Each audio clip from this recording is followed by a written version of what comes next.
全世界证券交易员、投资家的专业媒体，股市简报，内容来自全球专业媒体，由6度简报团队制作。6度简报的网址是6dobrief.com。美国监管机构发现，毕马威和普华永道对中国公司的审计漏洞百出。CNN 最近获准接触美国证券交易所中国和香港上市公司审计师的美国检察员在第一次调查中发现了重大缺陷。上市公司会计监督委员会 COB 对中国的毕马威华镇和普华永道在香港的实践提出异议，称他们都未能获得足够的适当审计证据来支援。他们对上市公司财务报表或财务报告内部控制的工作以不可接受的比率。COB 发现毕马威华镇审核的审计结果为 100%， 普华永道香港审计结果为 75%。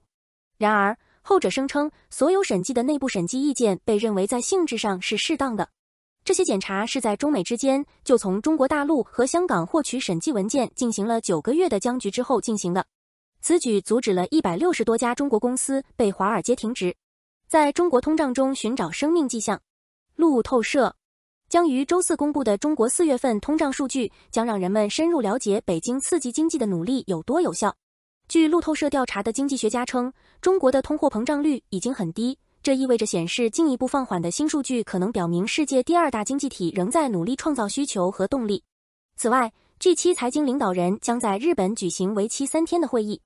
预计将讨论的关键议题包括美国债务违约带来的风险增加，如何减少供应链对中国的依赖，促进全球增长和应对通胀。东南亚独角兽需要仿出新沙县。彭博社，东南亚即将出现的独角兽可能难以产生利润，导致公开市场的投资者和风险资本家寻找迹象，表明该地区的中产阶级和技术先进的人口可以创造利润丰厚的业务。东南亚最大的2家初创公司 Grab 和 GoTo Group 曾被视为数十亿美元公司浪潮中的先驱，但都没有实现盈利，这凸显了利润获得投资者支援的必要性。目前，大多数投资者认为东南亚市场是一个只有纸面投资的有吸引力的地方，因为该地区缺乏中国的规模和美国的消费能力。随着美国通胀降温，亚洲股市上涨。路透社，亚洲市场对美国通胀增幅低于预期反应积极。4月份消费者物价指数同比上涨 4.9%， 低于预期的 5%， 导致一些投资者希望这将表明美联储的加息周期即将结束。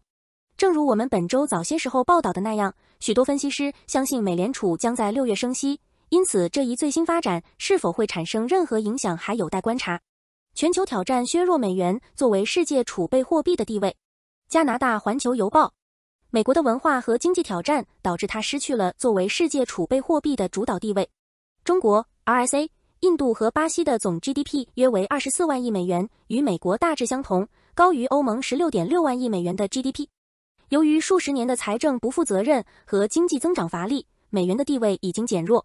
美国最近的举动，例如将俄罗斯踢出国际支付体系并没收其资产，使其他国家越来越担心他们可能面临同样的待遇。美元将在一段时间内保持储备货币的地位，但下降将是渐进的。建议投资者将一些债券敞口从加拿大和美国转移出去，以实现多元化并更明智地使用他们的资金。通胀降温的速度可能不足以证明股票估值的合理性。加拿大环球邮报，投资者开始怀疑美联储今年将降息的假设，因为最近的数据中几乎没有证据表明美联储自己将利率维持在当前水平的计划进行修订，直到年底。支撑标准普尔500指数的估值很高，一些投资者担心美联储的鹰派立场可能会阻碍股价。高盛资产管理公司 Goldman Sachs Asset Management 多元资产解决方案 Multi-Asset Solutions 投资组合管理联席主管亚历山德拉·威尔逊·埃利桑多 Alexandra Wilson Elizondo 表示，美联储的反应功能已经并可能仍将比市场预期的更加鹰派。加元评价上涨，因增长紧张抵消美国 CPI 数据。加拿大环球邮报5月16日，加元对美元从早前的涨幅回落后上涨。尽管数据显示美国4月份通胀率2年来首次降至 5% 以下，但全球经济担忧影响了加元的势头。Forex Live 首席货币分析师亚当·巴顿 Adam Button 表示，随着通胀下降，投资者更加关注经济增长前景，并补充说，市场无法摆脱全球经济即将下滑的感觉。加拿大是大宗商品的主要生产国，因此加元往往对全球经济前景敏感，尤其是石油价格。虽然油价收跌 1.6% 至每桶 72.56 美元，但数据显示，加拿大3月份的建筑许可价值上涨了 11.3%。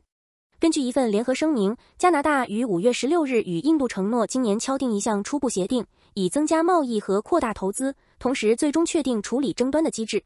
加拿大联邦政府债券收益率下滑，并在整个曲线上下跌，10年期债券收益率下跌 4.9 个基点至 2.907%， 将其与美国债券之间的差距缩小 2.5 个基点至54个基点，有利于美国债券。欧盟商品在俄罗斯幽灵贸易中消失。金融时报根据英国金融时报调查的公开数据，受制裁的欧盟出口中有超过10亿美元在运输途中消失，维持了俄罗斯的战时经济。这些幽灵贸易只涉及从欧盟运来的20亿美元两用货物中的一半，这些货物实际上到达了哈萨克、吉尔吉斯斯坦和亚美尼亚的预定目的地，其余的货物可能被错误的路由，看起来好像他们只是在实际前往俄罗斯时经过这些国家。数据显示，加强对在出口的控制不足以阻止这种做法，官员们正试图在国家层面进行打击。大众投资者要求对中国汽车工厂进行独立审计。金融时报大众汽车的投资者要求该公司允许对其位于新疆的中国工厂进行独立审计，据称那里发生了侵犯人权的行为，包括强迫劳动。这一要求是在该公司的年会上提出的，当时高管们面临着活动人士的担忧，他们担心大众及其技术与侵犯人权行为的联系，在减少整体碳排放方面缺乏进展，电动汽车在中国的销售不佳，以及该公司试图解决柴油排放丑闻。预计投资者将在周五使用他们的选票反对该公司。迪士尼股价下滑，因为公司失去了流媒体使用者。加拿大环球邮报迪士尼公布的第二季度收益报告低于预期，与第一季度相比，流媒体亏损减少了4亿美元，其流媒体部门的运营亏损为 6.59 亿美元。首席执行官鲍勃·艾格 Bob Iger 宣布计划通过结合迪士尼家和 Hulu 的应用程式升级迪士尼的流媒体产品，该应用程式将于2021年底推出。Disney 家订阅者总数比上一季度减少了400万，为 1.578 亿。主要是 Hotstar 使用的印度超级联赛板球比赛一直不稳定，而由于价格上涨，有30万订阅者离开。黎智英的儿子警告西方公司，香港不安全。彭博社被监禁的香港媒体大亨黎智英的儿子警告西方公司，香港不是一个安全的经商之地。这些评论发表之际，该市首席执行官开始推动吸引更多外国投资。此前，黎智英拥有的受欢迎的亲民主报纸《苹果日报》关闭，并逮捕了一系列知名人士。黎智英在香港推出有争议的国家安全法后被捕，该法赋予中国政府对这个半自治城市的更多控制权。如果你想知道香港的任何企业会发生什么，我认为在你对这些类型的投资做出任何决定之前，这是一个非常好的画面。儿子 Sebastian Lai 在媒体自由活动中说，谷歌推出人工智慧搜寻引擎，与微软的必应相媲美。金融时报谷歌重新启动了其搜寻引擎，以包括人工智慧 AI 更新和功能。此举是该公司努力跟上竞争对手，并赢得为互联网搜索业务带来强大的新语言模型的竞赛的一部分。